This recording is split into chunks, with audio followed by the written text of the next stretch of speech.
বাহরাইনে অনেকে হয়তো বিপদে পড়তে পারেন, তার আগে সতর্ক থাকার জন্য আপনাদের কিছু কথা বলবো, কথাগুলো মেনে চলবেন। আশা করি ভিডিওটা একটা শেয়ার করে দেবেন সকল বাহরাইন প্রবাসী ভাইদের জন্য। কারণ আপনারা জানেন ইতিমধ্যে একটা নিউজ প্রায় ভাইরাল হয়েছে, অনেক সোশ্যাল মিডিয়াতে দেখা যাচ্ছে, যেহেতু বাহরাইন নাকি আজকে থেকে মাসের 1 মে থেকে নাকি জরুরি কিছু জায়গায় চেক চলবে বা এরকম কিছু শোনা যাচ্ছে।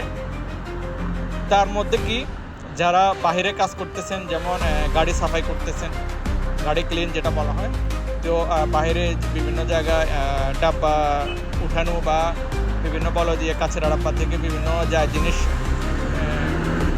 নেওয়া, এরপরে বাইরে কিছু সেল করা ইত্যাদি ইত্যাদি আরও অনেক কিছুই আছে। তো এগুলা আপনারা মেনটেন করবেন। যারা এই ধরনের কাজ করেন অবশ্যই আপনারা সেভে থাকবেন, আপাতত আপনারা সেভে থাকবেন। আর যারা এগুলা করেন বাইরে কখনো করবেন না।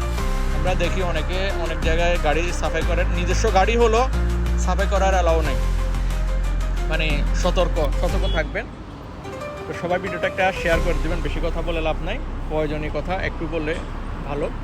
সবাই ভালো থাকবেন, আসসালামু আলাইকুম।